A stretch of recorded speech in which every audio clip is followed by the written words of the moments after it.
ஹாஸ்பிட்டலுக்கு முன்னாடி வந்து நின்னுட்டு சிந்தாமணி விஜயாவுக்கு ஃபோன் பண்ண விஜயாவும் ஃபோனை அட்டன் பண்ணி பேசுறாங்க. அப்ப சிந்தாமணி சொல்றாங்க, மாஸ்டர் அண்ணனை எந்த ரூம்ல வச்சிருக்காங்க மாஸ்டர் அப்படின்னு கேட்க, சிந்தாமணி இங்க ஐசியூல தான் வச்சிருக்காங்க, இன்னமும் ரூம் கொடுக்கல அப்படின்னு ஃபோன்ல அழுகுறாங்க. ஆமா நீங்க வந்திருக்கீங்களா இங்க அப்படின்னு விஜயாவும் கேட்க, ஆமா மாஸ்டர் எப்படி காதுல கேட்டுட்டு வராம இருக்க முடியும், சரி நான் வந்துடுறேன் ஐசியூக்கு முன்னாடி அப்படின்னு சொல்லிட்டு அங்க ஐசியூக்கு போறாங்க சிந்தாமணி. அதே சமயம் அங்க நிக்கிற ஸ்ருதிக்கு சரியான கோபம் வருது. என்ன இந்த லேடி எதுக்கு ஆண்டி கிட்ட வந்து பேசிக்கிட்டு இருக்காங்க அப்படிங்கிற மாதிரி நின்று கேட்டுக்கிட்டு இருக்காங்க. அப்ப விஜயா சொல்றாங்க சிந்தாமணி கிட்ட, சிந்தாமணி பாத்தீங்களா நீங்க அனுப்புன அந்த சாமியார் பொம்பளை சொன்ன மாதிரியே நடந்துருச்சு. இந்த தர்தனம் பிடிச்ச மீனாவை வீட்டில் வச்சிருந்தா என் புருஷ உயிருக்கு ஆபத்துன்னு தெரிஞ்சும் இந்த படுபாவி முத்து அவளை அனுப்புறக்கு விட மாட்டேன்னு சொல்லிட்டா, இல்லைனா இந்நேரம் இவர் இப்படியெல்லாம் ஆயிருக்க மாட்டாரு அப்படின்னு சொல்லிட்டு அழுகுறாங்க.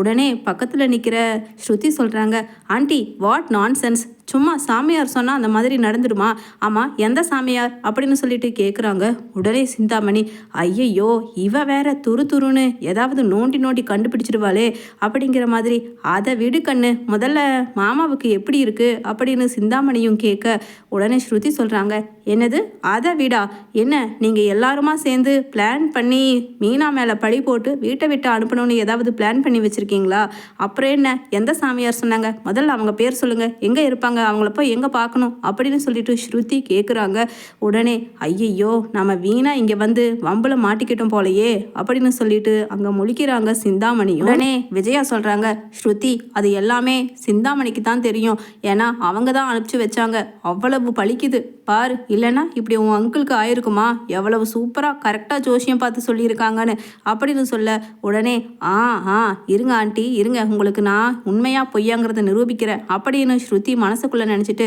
ப்ளீஸ் ஆண்டி சொல்லுங்கள் எங்கே அவங்கள எங்கே போய் பார்க்க முடியும் அப்படின்னு சொல்லிட்டு என்னமோ என்கொயரி பண்ணுற சிபிஐ ஆஃபீஸர் மாதிரி சிந்தாமணியை கேள்வி கேட்க, இது என்ன கண்ணு, நான் என்னமோ மாஸ்டருக்கு பாவ குடும்பத்தில் கஷ்டமாக வருதுன்னு சொல்லி ஒரு சிபாரிசு பண்ணி அனுப்பி வச்சா, நீ என்னமோ என்ன திரும்ப திருட்டு கண்டுபிடிக்கிறவள மாதிரியெல்லாம் கேட்குற அப்படின்னு சொல்லிட்டு சிந்தாமணியும் பின்வாங்க.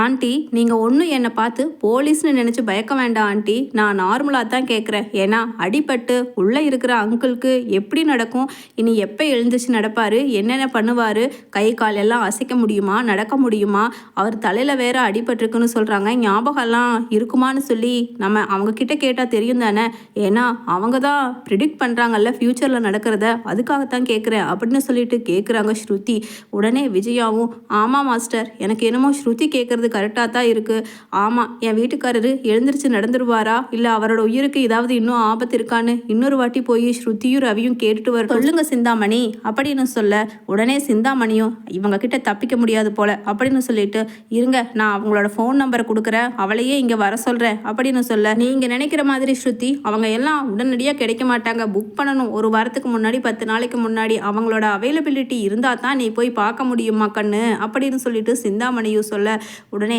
ப்ளீஸ் அவங்களோட ஃபோன் நம்பர் அண்ட் ஃபோட்டோ கொடுங்க, அதுக்கப்புறம் நாங்கள் எப்படி அப்பாயின்மெண்ட் போட்டு எப்படி பார்க்கணுன்னு தெரியும் அப்படின்னு சொல்ல, உடனே முத்து பக்கத்தில் இருந்து, இதை பாரு பழக்குறளே இவ இப்படியெல்லாம் கேட்டால் சொல்ல மாட்டா அப்படின்னு சொல்லிட்டு தன்னோட கையோட சட்டையை முறுக்கி விட்டுட்டு கையை அப்படியே நாம்பி அங்கே சிந்தாமணியோட முகத்துக்கு பக்கமாக ஓங்கி கொண்டுட்டு போகிறத பார்த்துட்டு, என்ன மாஸ்டர் பார்த்துட்ருக்கீங்க, உங்கள் சின்ன மருமகளும் உங்கள் நடு பையனும் என்னை இந்த மாதிரி கொலை பண்ணுற அளவுக்கு மிரட்டுறாங்க, ஐயையோ சொல்லிடுற, இவதான் அந்த பொம்பளை, அவள் பேர் கூட ராணி, அவளோட ஃபோன் நம்பர் இதுதான், இந்தாங்க போய் கேட்டுக்குங்க அப்படின்னு சொல்லிட்டு, சரி மாஸ்டர் நான் வரேன் அப்படின்னு அவசரமாக குடுகுடுன்னு ஹாஸ்பிட்டல் இருந்து காலி பண்ணி வெளியில் போயிடுறாங்க சிந்தாமணி. அதே சமயம் முத்துவும் ஸ்ருதியும் ரவியும் அந்த லேடி இருக்கிற அந்த கோயிலுக்கு பக்கமாக போய் விசாரிக்கிறாங்க சிந்தாமணி சொன்ன அட்ரஸில். அங்கே போய் பார்த்தா அப்படி ஒரு ஆளே கிடையாது, இவளா இவ பூக்காரி சீரியலில் கூட வர்றாள்ல அப்படின்னு சொல்லிட்டு சொல்கிறாங்க அந்த பூக்கட்டுற லேடி. என்னது சீரியலில் நடிக்கிறவங்களா அப்படின்னு சொல்லிட்டு ஸ்ருதியும் கேட்க, ஆமாம்மா இவங்க வீடு கூட இங்கே தான் 5வது தெருவில் இருக்குது அப்படின்னு சொல்லிட்டு அந்த பூக்கார லேடி சொல்ல, எப்படிம்மா உங்களுக்கு தெரியும் அப்படின்னு. அவங்க வீட்டுக்கு ரெகுலராக நான் தானே பூ கொடுத்துட்டு வரேன் அப்படின்னு சொல்லிட்டு அந்த பூக்கார லேடியும் சொல்ல, முத்து, ரவி, ஸ்ருதி 3 பேரும் அந்த வீட்டுக்கு போகிறாங்க. அதே சமயம் ஹெட்செட் மாட்டிட்டு சுடிதாரெல்லாம் போட்டுக்கிட்டு அந்த லேடி, அதாவது சாமியாரா வந்து நடித்த லேடி அப்படியே வெளியில் வர்றாங்க. வீட்டை பூட்டிக்கிட்டு ஹேண்ட்பேக்கை போட்டுக்கிட்டு. இவங்கள பார்த்த உடனே ஸ்டன் ஆகி, ஐயோ இவன் நம்ம குறி சொன்ன வீட்டுக்கு போனோமே, அந்த வீட்டில் இருந்தவன்ல இந்த பசங்க 2 பேரும் கூட ஏதோ ஒரு பொண்ணு வேற வருது அப்படின்னு சொல்லிட்டு அவங்க எஸ்கேப் ஆயிடணும் அப்படின்னு அப்படியே வெளியில் வரும் பொழுது உடனே முத்து மடக்கி பிடிச்சிடுறாரு. இதை பாரு, நீ எங்கே போனாலும் எங்ககிட்ட தப்பிக்க முடியாது, ஒழுங்கு மரியாதையாக சொல்லு, நீ ஏன் அங்கே வந்து குறி சொல்கிறவளை போல நடித்த அப்படின்னு சொல்லிட்டு முத்து கேட்க, ஸ்ருதி சொல்கிறாங்க, இப்படியெல்லாம் கேட்டால் இவ பதில் சொல்ல மாட்டா இருங்க அப்படின்னு சொல்லிட்டு ஸ்ருதி தான் காலில் போட்டிருக்கிற ஸ்லிப்பரை கலட்டி ஓங்கி முகத்துக்கு நேராக கொண்டுட்டு போய், சொல்லுடி சொல்லு, எதுக்காக மீனா மேலே நீ அப்படி ஒரு அபாண்டமான பழியை போட்ட? மீனா அந்த வீட்டில் இருந்தா அங்கிளோட உயிருக்கே ஆபத்துன்னு நீ சொன்னது போலவே நடந்திருக்கு. இது எப்படி பாசிபிள் ஆகும் சொல்லு. அப்படின்னா நாளைக்கு என்ன நடக்கும், நாளானிக்கு என்ன நடக்கும்னு சொல்லி எல்லாத்தையுமே உன்னால் ப்ரிடிக்ட் பண்ண முடியுமா? நீயே ஒரு சீரியலில் நடிக்கிறவன்னு சொல்லி இப்போ தான் நாங்கள் தெரிஞ்சுக்கிட்டோம், யார் உன்னை அனுப்புனாங்க அப்படின்னு சொல்லிட்டு கேட்க, உடனே ஐயையோ என்ன அந்த பூ டெக்கரேஷன் எல்லாம் பண்ணுறாங்கல்லம்மா, அந்த சிந்தாமணி அம்மா தான் அனுப்புனாங்க. கூடவே அவங்க கூட தலையை விரிச்சு போட்டுட்டு ஒரு பொண்ணு இருக்குமே, அதுதான் மேக்கப் எல்லாம் நல்லா பண்ணுமே, அந்த பொண்ணு, அது பேர் கூட எனக்கு ஞாபகம் இல்லைங்க, அது பேர் என்னமோ ரோஹிணின்னு நினைக்கிறேன். ஆமாம், அந்த பொண்ணும் சேர்ந்து தான் என்னை அனுப்பிச்சி வச்சாங்க அப்படின்னு சொல்லிட்டு அங்கே உண்மையை ஒத்துக்கிறாங்க அந்த சாமியார் பொம்பளை. உடனே ஓஹோ ரவி, இதை ரெக்கார்ட் பண்ணிட்டல, இது போதும் அப்படின்னு சொல்லிட்டு நேரா முத்து, இருக்கட்டும் அந்த சிந்தாமணியை பார், இன்னைக்கு கொல்லாமல் விடமாட்டேன், எப்படி எங்கள் அப்பாவுக்கு ஆக்சிடென்ட் ஆகிருக்கும், சொல்ல சொன்னது வேணும்னா அவளாக இருக்கும், ஆக்சிடென்ட் பண்ணது யாராக இருக்கும் அப்படின்னு சொல்லிட்டு முத்து பல குழப்பத்தில் இருக்கும் பொழுது அங்கே ஸ்ருதி சொல்கிறாங்க, முதல்ல முத்து நீங்கள் மீனாவை கூப்பிட்டு போய்க்கலாம், அவங்க வீட்டுக்கு போய் விடுங்க, ஏன்னா மீனா எவ்வளவு மன கஷ்டத்தில் இருக்காங்களோ பாவம், ஆண்டி ரொம்ப ரொம்ப காயப்படுத்துகிற மாதிரி பேசிட்டாங்க அப்படின்னு சொல்லிட்டு அங்கே மீனா வீட்டுக்கு முன்னாடி நின்று போய் நடந்த உண்மையை எல்லாத்தையுமே ரெக்கார்ட் பண்ணதை காமிக்க,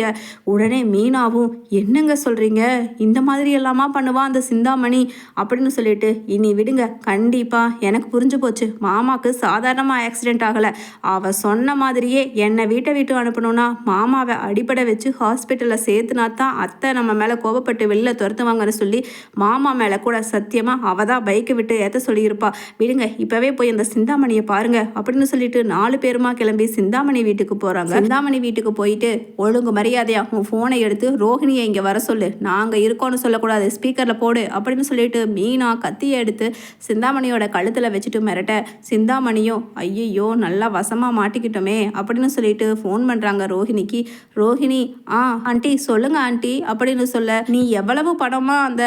சாமியார் பொம்பளைக்கு கொடுத்த அப்படின்னு கேட்க சொல்கிறாங்க. அதே மாதிரி கேட்குறாங்க, நானா ஆண்டி 10,000 ரூபா கொடுத்தேன், பத்தலைன்னா இன்னும் தரேன்னு சொல்லியிருக்கேன், ஏன்னா இன்னும் ஃப்யூச்சரில் நமக்கு விஜயா ஆண்டியை ஏமாத்துறதுக்கு அவங்க தேவைப்படுவாங்க இல்லையா, அதனால தான் அவங்க கேட்குற அமௌண்ட்டை கொடுத்துட்டான் ஆண்டி, நீங்கள் ஏதாவது கொடுத்தீங்களா அப்படின்னு கேட்க, உடனே பக்கத்தில் நிற்கிற முத்து ஃபோனை பிடுங்கி, என்ன 10,000 கொடுத்தியா, இரு உனக்கு நாங்கள் வந்து குறிப்பாக்குறோம், சும்மா இல்லைம்மா சாட்சியோட போலீஸோட வந்து பாரு, உன்னோட பித்தலாட்டமும் திருட்டுத்தனமும் மட்டும் என்ன ஆனாலும் போகவே போகாதில்ல அப்படின்னு சொல்லிட்டு திட்டுறாரு முத்து. அப்படியே விஜய் அங்கே சோகமாக உட்காந்துருக்க, உடனே நேராக எல்லாருமா ஹாஸ்பிட்டல் போகிறாங்க. மீனாவும் போகிறத பார்த்துட்டு மனோஜ் சொல்கிறாரு, இவளை எதுக்குடா கூட்டிகிட்டு வந்த, இவ பண்ணுறது தானே, இவளோட ராசி தானே அப்பா இப்படி படுத்திருக்காரு அப்படின்னு சொல்ல, டே நிறுத்துடா, இதுக்கு காரணம் அந்த ரோஹிணி, இந்தா பாரு அப்படின்னு சொல்லிட்டு எவிடன்ஸை